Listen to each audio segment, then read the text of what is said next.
Good morning बच्चों। आज मैं क्लास 11th में केमिस्ट्री में आपको अगले टॉपिक लेकर आया हूँ। जैसा कि जो पहले मैंने आपको टॉपिक कराए थे आप लोगों ने उनको याद कर लिया होगा, नोट कर लिया होगा। बेटा आप लोग जितना भी कराया जा रहा है उसको तैयारी करते रहें और याद करते रहें, ठीक है बेटा। कोई समस्या है तो फ़ोन के माध्यम से ज़रूर दूर कर लें, ठीक है बेटा।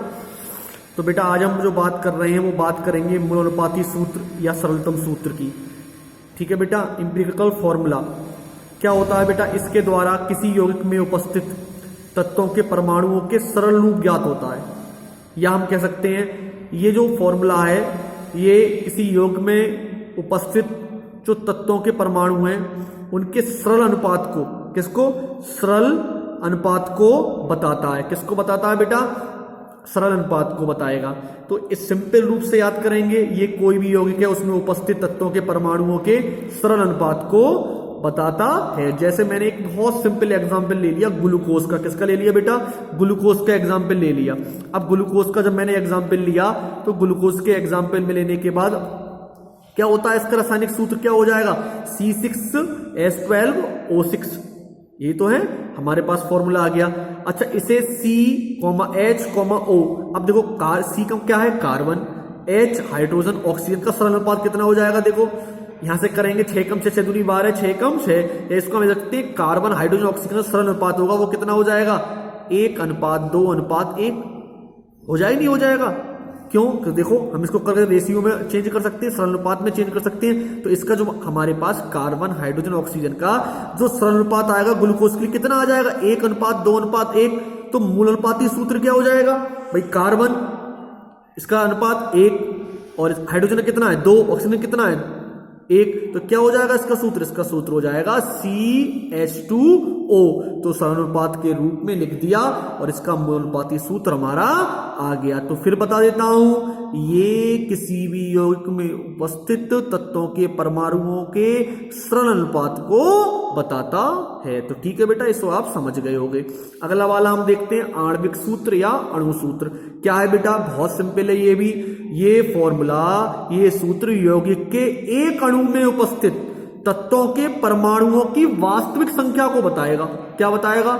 ये जो सूत्र है यौगिक के एक अणु में उपस्थित तत्वों के परमाणुओं की वास्तविक जो हैं उपस्थित तत्व हैं उनकी वास्तविक रियल जो नंबर है उनकी संख्या को बताता है। तो बेटा क्या हो गया? देखो जैसे मैंने बहुत सिंपल एग्जांपल ले लिया, पढ़ते हुए आ रहा है मीथेन CH4। क्या कहते हैं? इसका जनरल और भी नाम है मार्स गैस। क्या कहते हैं बेटा?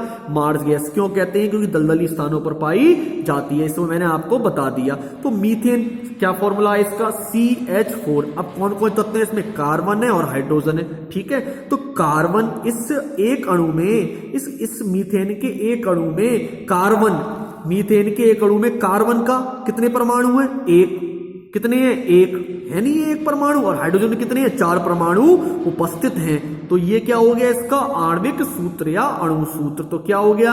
ये यौगिक के एक अणु में उपस्थित तत्वों के परमाणुओं की वास्तविक संख्या को, रियल नंबर को डिनोट करता है, बताता है। तो ठीक है बेटा, CH4 ले लिया। जैसे कार्बन का हमारे पास परमाणु संख्या 1 है, हाइड्रोजन की 4 है, तो ये उपस्थित इसमें है। और हमने बता दिया मीथेन को मार्स गैस कहते हैं क्योंकि दलदली स्थानों पर पाई जाती है। याद कर लेना बेटा इसको, ठीक है। अब देखो अगले वाले हम देखते हैं संरचना सूत्र। क्या देखते हैं बेटा? संरचना सूत्र। अब संरचना का मतलब क्या? उनकी स्ट्रक्चर से। तो ये किसी यौगिक के एक अणु में उपस्थित परमाणुओं की व्यवस्था को, अरेंजमेंट को हम कहते हैं भैया एक संरचना में बैठो, एक व्यवस्थित क्रम में। तो किसी यौगिक के एक अणु में उपस्थित परमाणुओं की व्यवस्था को, उनके अरेंजमेंट को बताता है। जैसे हमने एक फॉर्मूला लिख लिया फॉर्मेल्डिहाइड। इसका फॉर्मूला है HCHO। क्या है बेटा? HCHO। क्या है इसका? HCHO। तो इसका जो हमारे पास कार्बन की जो संयोजकता होती है वो 4 होती है बेटा। तो देखो 4 होती है, तो 1 2 3 4, ऑक्सीजन डबल बॉन्ड से जुड़ेगा। तो HCHO देखो आ गया। तो ये क्या हो गया इसका? संरचना सूत्र। क्या हो गया बेटा? संरचना सूत्र हो गया। और ये क्या है इसका? Molecular formula. तो संरचना सूत्र हमारे पास क्या हो गया? देखो अरेंजमेंट देखा हमने भाई, कार्बन की वैलेंसी कितनी है? 4 है। तो देखो 1 2 3 4 हाइड्रोजन जुड़ गया और ऑक्सीजन डबल बॉन्ड से जुड़ गया। एक और देख लेते हैं, जैसे मैंने बताया था मीथेन मार्स गैस CH4 है, तो इसको हम ऐसे बना दें। कार्बन की वैलेंसी मैंने अभी बताई थी, संयुक्ता बताई थी, क्या कितनी होती है, 4 होती है। और क्या होती है संयुक्ता, कोई भी तत्व अपनी बाहरी कक्षा में 8 इलेक्ट्रॉन पूरे करने के लिए जितने इलेक्ट्रॉन लेता है या ग्रहण करता है या आपको देता है, क्या कहलाती है, उसकी संयोजकता कहलाती है। तो कोई भी तत्व अपनी बाहरी कक्षा में 8 इलेक्ट्रॉन पूरे करने के लिए जितने इलेक्ट्रॉन लेता है या ग्रहण करता है उसकी संयोजकता कहलाती है। अब ये जो आप इलेक्ट्रॉनिक विन्यास पढ़ोगे तो उसके आधार पर हम आपको और भी समझाएंगे। तो बेटा आप याद कर लो, कार्बन संयोजकता कितनी है बेटा, 4। तो देखो 1 2 3 4, तो देखो इसी प्रकार ये जुड़ेंगे, तो आप याद कर लेना, ठीक है बेटा। तो किसी यौगिक के एक अणु में उपस्थित परमाणुओं की व्यवस्था को बताएगा, ये हमारा स्ट्रक्चर फॉर्मूला या संरचना सूत्र। अरे बेटा एक छोटा सा हमने और टॉपिक लिया है, जैसे हम आपके बारे में इसको आप थोड़े पढ़ भी चुके हो, विलयन क्या होता है, विलयन पढ़ते हुए आ रहे हैं। ये 2 या 2 से अधिक पदार्थों का समांगी मिश्रण होता है। समांगी मिश्रण क्या होता है, क्या होता है, जिसमें दोनों अवयव को हम अलग अलग रूप से नहीं देख सकते। तो 2 या 2 से अधिक पदार्थों के समांगी मिश्रण को क्या कहते हैं बेटा, विलयन कहते हैं। और विलयन बराबर क्या होता है, विलय। विलय को कहते हैं बेटा सॉल्यूट, क्या कह देते हैं, सॉल्यूट कह देते हैं। और इसे क्या कह देते हैं बेटा, सॉल्वेंट, क्या कह देंगे, सॉल्वेंट, क्या कह देंगे बेटा, सॉल्वेंट कह देंगे, ठीक है। और विलय क्या होते हैं, जैसे मैंने ले लिया एक सिंपल एग्जांपल समझो, जैसे ले लिया शरबत ले लिया, ठीक है। अब शरबत क्या एक सोल्यूशन है, अब इसमें जो चीनी मिलाई, जो घोली गई, वो क्या हो गया, विलय। तो विलय क्या है, जो पदार्थ कम मात्रा में उपस्थित है, और किसमें घोला गया, जल में, तो विलायक क्या हो गया, हमारा जल हो गया। तो जो पदार्थ अधिक मात्रा में होता है, तो विलयन क्या हो गया, 2 या 2 से अधिक पदार्थों के समांगी मिश्रण को विलयन कहते हैं। विलयन बराबर क्या होता है बेटा, विलय प्लस विलायक। विलय क्या होगा, जो पदार्थ कम मात्रा में होगा, और विलायक क्या होगा, जो पदार्थ अधिक मात्रा में उपस्थित होगा।